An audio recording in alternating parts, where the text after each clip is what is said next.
સૌથી પહેલાં છાણ છે, દેશી ગાયનું છાણ લેવાનું, શક્ય હોય ત્યાં સુધી 2 કે 3 દિવસ જૂનું લેવાનું. એના પછી છે ગૌમૂત્ર. એ જો તાજું હોય તો બેસ્ટમાં બેસ્ટ. બાજુમાં છે આપણી પાસે કઠોળનો લોટ, આપણે કઈ લીધો છે? બેસન, બરોબર છે. પછી છે દેશી ગોળ, અને આપણે જે માટી છે સીધાપાડાની એ આપણે માટી લાવ્યા છીએ 2 ખોપા, એટલે કે થોડી માટી લીધી છે. આ દરેક વસ્તુઓનો ફાયદો છે. આ 2 વસ્તુ શાના માટે છે? કાલે વાત કરી હતી 1 ગ્રામ જે આપણું છે છાણ છે દેશી ગાયનું, એની અંદર 300 થી 500 કરોડ શું છે? બેક્ટેરિયા છે. એ બેક્ટેરિયા એનો ફાયદો કરે. આની અંદર શું છે? તો ગૌમૂત્ર. તો ગૌમૂત્રની અંદર સૌથી વધારે શું છે? નાઇટ્રોજન. એના સિવાય બાકીના સૂક્ષ્મ તત્વો પણ એની અંદર રહેલા છે. હવે આ જે બધી વસ્તુઓ ભેગી કરીએ અને ખોરાક તો જોઈએ ખાવા. જે જીવાણુઓ તમે લાવી નાખો એ જીવાણુને શું જોઈએ? ખાવા માટે ખોરાક જોઈએ, અને વિકાસ તો કરશે. તો એના ખોરાક માટે શું વાપરીએ છીએ? બેસન અને ગોળ. આ 2નો ઉપયોગ કરીએ ત્યારે એનો વિકાસ કરે. બરાબર? આ આપણે બેક્ટેરિયા જીવાણુઓ લઈને આવ્યા. આ 3 વસ્તુઓની અંદર જીવાણુઓ છે, એનો વિકાસ કરવા માટે કોનો ઉપયોગ કરવાનો છે? હવે આ જ્યારે તૈયાર થઈ જાય, તૈયાર થાય એટલે આપણે એને વધુમાં વધુ કેટલા દિવસ સુધી રાખી શકીએ? તો 15 દિવસ. 8મા દિવસે તૈયાર થઈ ગયું પછી ક્યાં સુધીમાં ઉપયોગ કરી લેવાનો? તો 15 દિવસ. જો 15 દિવસનો ઉપયોગ ન કરે તો પછી જીવાણુની સંખ્યા ઘટી જાય. કેમ ઘટી જાય? એનો ખોરાક પૂરો થઈ જાય. ખોરાક પૂરો થઈ જાય એટલે એનો જીવાણુઓની સંખ્યા ઓટોમેટિક ઘટવા. હવે ધ્યાન શું રાખવાનું છે? જે પણ તમે છાણ લો છો એ છાણને શક્ય હોય ત્યાં સુધી પેશાબની અંદર અથવા તો પાણીની અંદર, થોડું પાણી આપણે પહેલાં બહાર લઈ લેવાનું. એ પાણીની અંદર એને વ્યવસ્થિત રીતે મહળી દેવાનું. જેટલું ઝીણું કરશો એટલું એને વિકાસમાં અને ખોરાકને ખાવામાં ફાયદો ઝડપી થાય. બરાબર છે? એ જ રીતે આ શું છે? બેસન. બેસનની જો કણી રહી ગઈ તો એની અંદર ફૂગ ડેવલપ થઈ જાય, ફૂગનું પ્રમાણ વધે અને એ પછી જીવામૃતને બગાડે. જ્યારે આપણે આનો ઉપયોગ કરવાનો હોય ત્યારે થોડું પેશાબ લઈ લો અથવા તો પાણી લઈ લો, એની અંદર પણ સારી રીતે એને શું કરી દેવાનું? મસળી દેવાનું. અને આપણે મોહનથાળનો લોટ નહીં બાંધતા, ચાળીથી છે, તો જે લોટ તૈયાર કર્યો હોય આપણે બાંધીને પછી શું કરીએ? ચાળીમાં ચાળી નાખીએ એટલે કણી રહે, એ કણી બધી ભાગી જાય. તો એ રીતે એને ભાગીને ઉપયોગ કરવાનો. જો ગોળ તમારી પાસે હોય એ શક્ય હોય ત્યાં સુધી ઝીણો હોવો જોઈએ.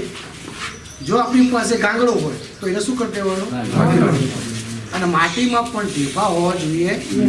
તો આ રીતે દરેક વસ્તુનું થોડું થોડું ધ્યાન રાખવાનું. સૌથી પહેલાં શું કરવાનું? તો 50 લીટર જેટલું, જે આપણે 200 લીટરનું બેરલ લીધું તો એની અંદર શું કરવાનું? 50 લીટર પહેલાં પાણી ભરી દેવાનું.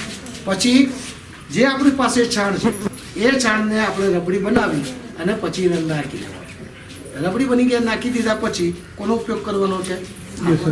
ગોળ અને બેસન. આ બંનેનો ઉપયોગ કરી એને શું કરી દેવાનું? વ્યવસ્થિત રીતે તૈયાર કરી અને પછી અંદર નાખી દેવાનું.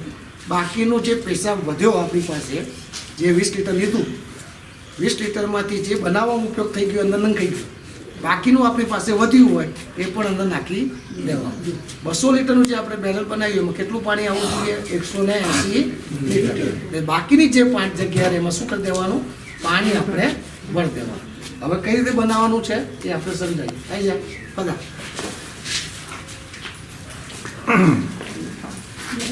હાલ આપણે જે પ્રેક્ટિકલ કરીએ છીએ એટલે હાલ શું છે કે એટલો બધો ટાઈમ આપણે એનો ઉપયોગ કરશું નહીં. ધીમે ધીમે આ તમને જે કીધું ને એ પ્રમાણે એનો ઉપયોગ કરવાનો છે. પણ હાલ આપણે શું કરશું? સીધે સીધું નાખીશું. આ સીધે સીધું તમે નાખો તો જે 7 દિવસમાં તૈયાર થાય એની જગ્યાએ કેટલા દિવસમાં તૈયાર થાય? 12 દિવસમાં તૈયાર થાય. પણ જો એને ઝીણું કરીને નાખો કમ્પ્લીટ કરીને તો જે આપણે શિયાળાની અંદર 7 દિવસમાં તૈયાર થઈ જાય. જો ઉનાળો હોય તો 4 દિવસમાં. બરાબર? આવી જાય ભાઈ થોડા ખસી જાય. તો આપણે પહેલાં શું નાખવાનું છે? છાણ. તો છાણનો આપણે સીધો હાલ ઉપયોગ કરશું નાખવાનું.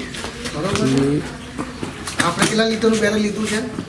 તો 50 લીટર. બરાબર છે? એટલે 200 લીટરમાં કેટલું જાય? 20 લીટર. જ્યારે આપણે 50 લીટર કરવું હોય તો કેટલું જાય? 5 લીટર. એ પ્રમાણે છાણનો ઉપયોગ કરે છે. હવે આ જે પેશાબ છે એની અંદર બેસનને શું કરી દઈશું? ઓગાળો બેસનનો ઓગાળો. આ લગભગ આપણો બધો ભૂકો કરેલો છે, ઝીણો છે, એ સીધો આપણે એનો ઉપયોગ કરી શકીએ, કોઈ પ્રોબ્લેમ આવે.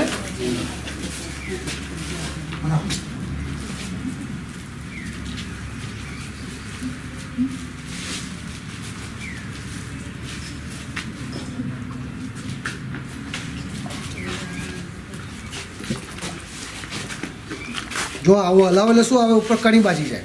અને કણી વાળું જો તમે અંદર નાખ્યું તો પછી શું થાય, ફૂગ ડેવલપ થાય. એટલે શક્ય હોય થોડું 10-15 મિનિટ લાગે, 20 મિનિટ લાગે, પણ એને શું કરવું, હાથથી થોડું વ્યવસ્થિત રીતે મળી દેવાનું, કણી રહેવી જોઈએ નહીં. અને એને પછી આપણે સમજ. અને જ્યારે પણ તમને કદાચ કોઈ કણી રહી ગયેલી લાગે તો અંદર તમે 200 લીટર તૈયાર કરી દીધું હોય તો એમાં પણ હાથથી થોડું મસળી દેવાનું, જેથી કરીને એમાં બીજી પ્રકારની જે ફૂગ નુકસાન કરતી હોય એ ડેવલપ થાય. આ રીતે આપણે બનાવો. આને જો આનાથી તમે જો કપડાથી પણ કાઢી શકાય, અને આવી ગયણી પણ અમે કાઢવા માટે જ લાવીએ. આવી આપણી પાસે ગયણી પણ હોય ઘરમાં તો એનાથી પણ કરી શકાય. અને બીજું કેચઅપ બનાવવા માટે પેલી જાળી પણ આવે છે આપણે ઘરની અંદર. શાકભાજીને ધોવા માટે એટલી જાળીવાળું પણ સ્ટીલનું તૈયાર આવે તો એનો પણ આપણે ઉપયોગ કરી શકાય. સ્ટીલનું લાવો તો ધ્યાન એટલું રાખવાનું કે આની અંદર શક્ય હોય ત્યાં સુધી શાનો ઉપયોગ કરવાનો, પ્લાસ્ટિક. કારણ સ્ટીલનું તમે લાવો એટલે આની અંદર બધામાં એસિડ છે. એસિડ આવે એટલે તમને કાટ 100% લાગી જાય. આમાં પ્લાસ્ટિકનું કેમ બેગર પ્લાસ્ટિકનું લીધું, આપણે લોખંડનું લીધું. જે પણ સાધનનો ઉપયોગ કરીએ બધા જ સાધનો પ્લાસ્ટિકના હોવા જોઈએ, જેથી કરીને બીજી કોઈ તકલીફ પડે બરોબર છે. તો આવી રીતે ગાડીને પણ ઉપયોગ કરીએ.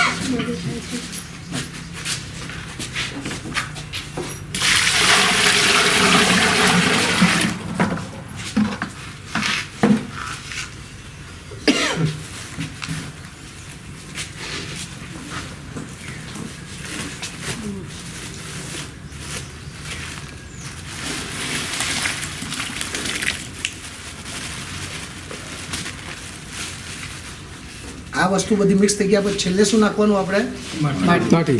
આપણી પાસે જે માટી લાવેલા છે